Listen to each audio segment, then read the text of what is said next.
जाके एक अलग ले सकते, ठीक है। ठीक है।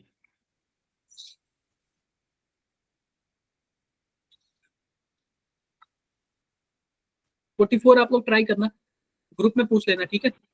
डी आया था इसका। सर आंसर बता दो उसका 44 का। डी आएगा। ठीक है। ये बताओ पाई पाई मल्टीपल बॉन्ड किसमें है? सर ये 45 न्यूमेरिकल क्यों आ गया? ये तो वो होना चाहिए था ना ऑप्शन वाला। अरे 45 46 कोई ना, आज जाता है कभी कभी, मतलब बनाने में थोड़ा सा वो हो गया तो।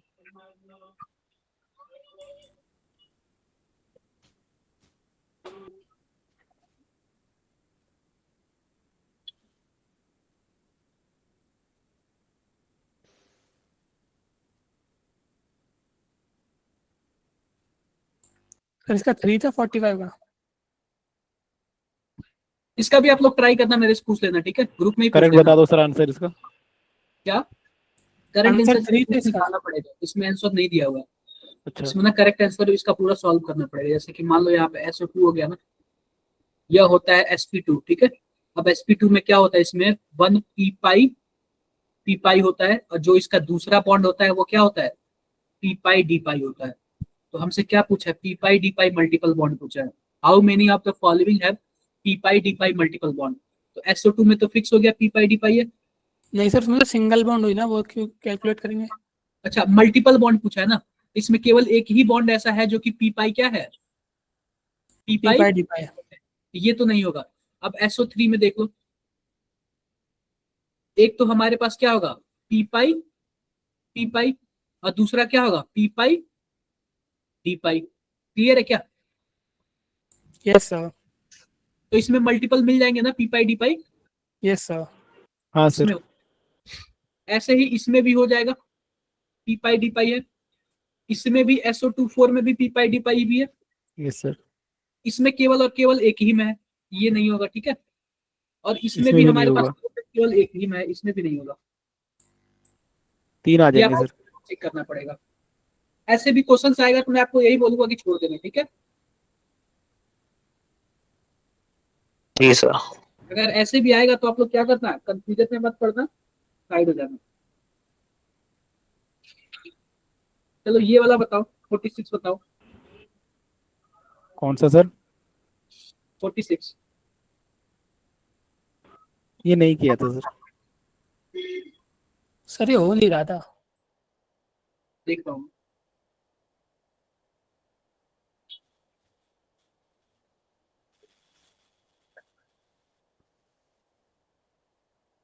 सबसे पहली बात देखो, ध्यान से देखो, if the equilibrium constant of the week acid और स्ट्रॉन्ग बेस, क्या होता है इक्विलिब्रियम वीक एसिड और स्ट्रॉन्ग बेस का क्या होता है इक्विलिब्रियम कांस्टेंट? फॉर्मूला बता दो, पीएच क्या होता है वीक एसिड और स्ट्रॉन्ग बेस का? Sir buffer. नहीं नहीं, फॉर्म वो पीएच क्या होता है, वीक एसिड और स्ट्रॉन्ग बेस अगर मिल जाए तो उसके पीएच का फॉर्मूला पता है? PK plus log base 10। देखो इसमें होता है हमारे पास क्या होता है, ध्यान से देखना, half PKW plus PKA plus log C, ये वाला फॉर्मूला होता है, पता है कि नहीं आप लोग को? सर ये वो नहीं बनेगा, सॉल्ट हाइड्रोलिसिस हो जाएगा क्या? तो बफर बनना चाहिए ना। ये हमसे क्या पूछा, वीक एसिड और strong base, then pH of the इतना mole NaO solution will be. सबसे पहली बात देखो कि हमारे पास जो भी हमारे पास है, हमारे पास वीक एसिड और स्ट्रॉन्ग बेस है, उसे उसका हमें पीएच निकालना।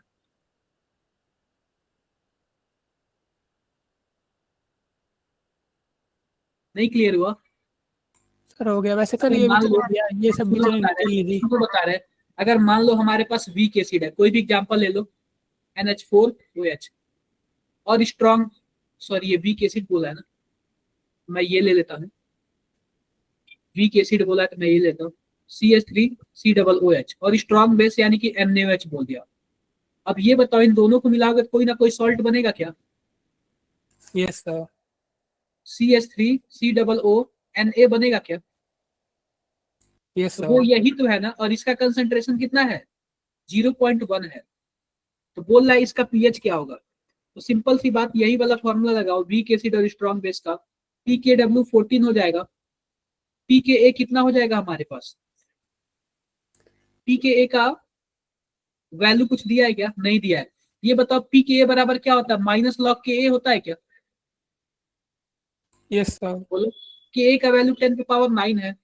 लॉग सी, तो लॉग सी का वैल्यू कितना है? 0.1 दिया है ना, 10⁻−1, यही दिया हुआ है ना? अरे बोलो, यस सर। कर लोगे क्या आप? सर वैसे बफर की कंडीशन में तो यही होती है, इक्वल मान लेंगे अगर दिया नहीं है तो हमें, लेकिन अगर इन दोनों की जो कंसंट्रेशन है वो डिफरेंट होती तो बफर बन जाता। क्या? लाइक ये जो CH3COH और NaOH है, हाँ। इन दोनों की अगर कंसंट्रेशन डिफरेंट होती तो ये बफर बन जाता। देखो बफर जो होता है ना, वो वीक एसिड और उसी के कॉम्बिनेशन से जो सॉल्ट बनता है उससे होता है। इसमें तो वीक एसिड और स्ट्रॉन्ग बेस का सॉल्ट ही बना है। अच्छा, तो मतलब वैसे हो भी तो सकता है ना, तो मतलब मानेंगे हम सॉल्ट हाइड्रोलिसिस मानेंगे इसमें? अरे उसके लिए अलग कंडीशन होगा, उसमें आपको पता है क्या? वीक एसिड और उसी से बना सॉल्ट। जैसे कि मान लो वीक एसिड CH3COOH हो गया, और इसी से बना सॉल्ट क्या हो सकता है? CH3COONA। तो इन दोनों का कंसंट्रेशन अलग अलग होना चाहिए, तभी तो सॉल्ट बाई एसिड होता है ना। वैसे सर ये तो दिए भी नहीं है, सेम भी तो हो क्या? सकते हैं, एक कॉन्जुगेट भी तो हो सकते हैं, वो तो दिए ही नहीं है, नहीं कुछ तो यही सॉल्ट ही नहीं ये, दिए। वैसे दे ये देते हैं सर, देना चाहिए। नहीं तो ये उसका उसका क्वेश्चन ही नहीं है ना, ये सॉल्ट हाइड्रोलाइसिस का ही क्वेश्चन है। तो यहाँ पे देखो, पहली बात देखो, यहाँ पे स्ट्रॉन्ग बेस है ना, तो पीएच नहीं निकलेगा, क्या निकलेगा? पीओएच निकलेगा। ये भी क्लियर है कि नहीं क्लियर है? ये सर अब तो हो जाएगा सॉल्ट हाइड्रोलिसिस लगा के। क्लियर है ना? यस सर, हो गया। यह 14 हो जाएगा, और यहाँ पे 9 हो जाएगा, और यहाँ पे क्या हो जाएगा? 1 हो जाएगा, ठीक है। यहाँ पे क्या हो जाएगा? 1/2, और ये 15 हो जाएगा, और यहाँ पे 6 हो जाएगा क्या? यहाँ पे 3 हो जाएगा। Yes sir. जो गड़बड़ तो नहीं है ना? नहीं सर, सही तो है।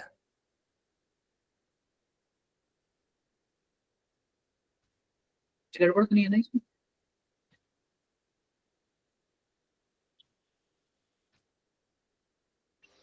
-1 होगा सर। क्या? अच्छा ये -1 -1, होगा सर। -1, ये 10 हो जाएगा, यहाँ पे 4 आ जाएगा ना, यस सर, यस सर। यहाँ पे आ जाएगा 2, और POH 2 आ गया, तो पीएच कितना आ जाएगा? 12 के आसपास आ जाएगा, ठीक है। कितना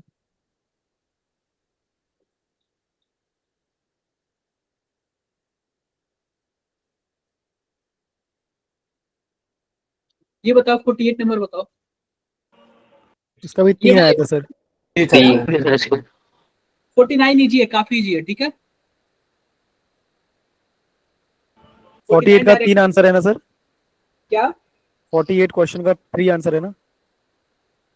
हाँ जी 3 ही होगा। क्या पूछा है? एरोमेटिक पूछा है ना, ये वाला हाँ एरोमेटिक एरोमेटिक, होगा, यस। ये भी एरोमेटिक है, ये भी ये भी एरोमेटिक है एरोमेटिक, इसकी वाला। ये वाला तो इजी है डायरेक्टली।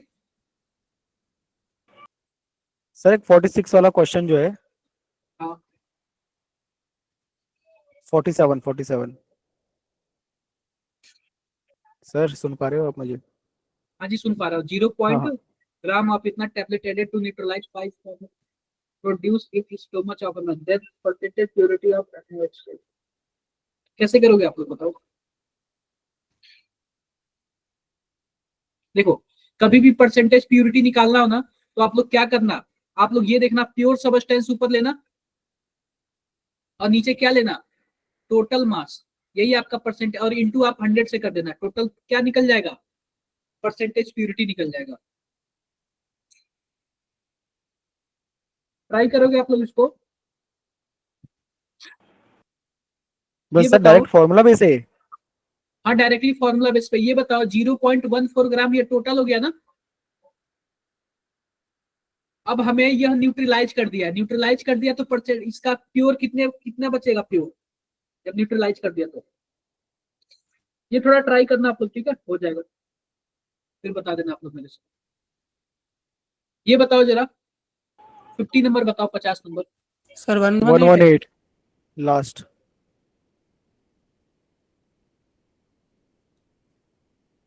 क्या बोला है, what is the atomic number last of the 7th period of the extended form of, वही होगा 180 होगा, ठीक है। सर 32 बता दो, एक और रह गया था बीच में। इसमें 32।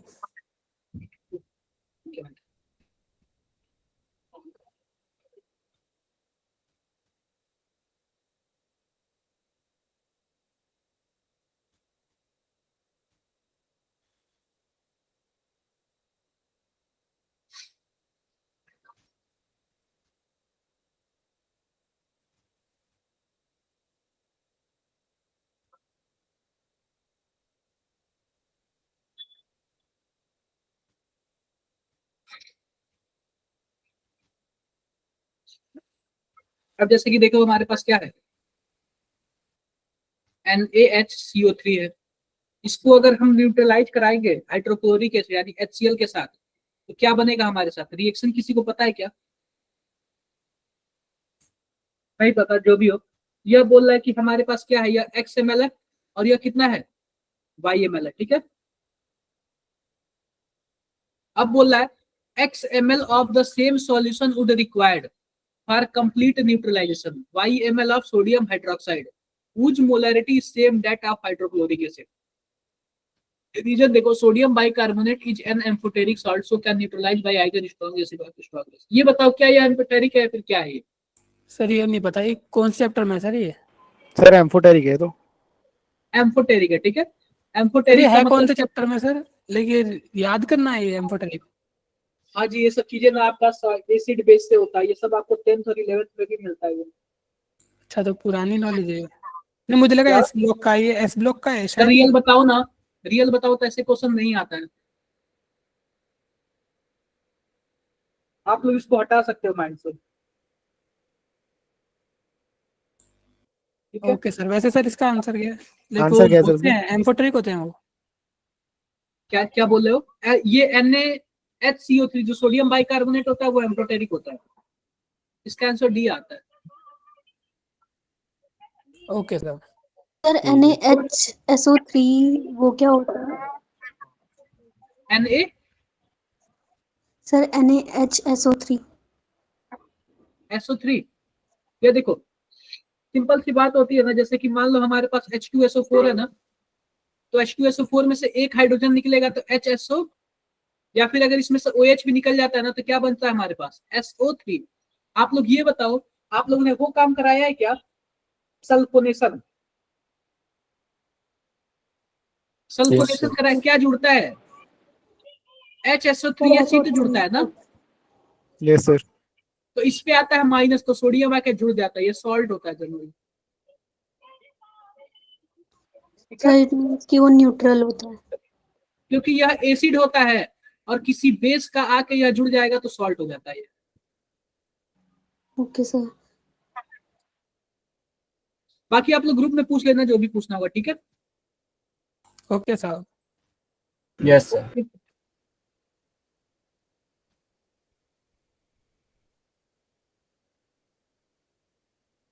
बाकी आप लोग ग्रुप में पूछ लेना, क्लियर है? Yes sir. ओके ठीक है बच्चों। मोहित सर है क्या, मोहित सर? सर लाइक जो हमारे सॉल्ट्स होते हैं उनको, उनके कलर। क्या बोल रहे हो आप? सर मैं कह रही हूँ लाइक हमारे जो क्वालिटेटिव एनालिसिस में कलर्स होते हैं मतलब सॉल्ट के, वो सर उनको लर्न करने की कोई ट्रिक वगैरह नहीं है लाइक एंड मोमेंट पे? यार देखो, उनको ना लर्न करने के लिए ना मैं एक थोड़ा सा ट्रिक बताया था, वो मैं क्लास में बताया था। तो रियल बताओ ना, तो आप ना लास्ट अगर मोमेंट पे हो ना तो मत पढ़ो उसको, ठीक है। नहीं सर मैंने पढ़ रखा है, सर मैंने कर रखा है वो चैप्टर। तो कर रखा है ना, तो आप उसके PYQ से उसको सॉल्व करो। नहीं सर, वो जैसे क्वेश्चन आता है ना कि number of salts that are black black in colour, white in colour, ऐसे क्वेश्चन आता है। वही वही, अच्छा देखो, इसका मैं आपको एक बार मैसेज करना मुझे व्हाट्सएप पे, ठीक है।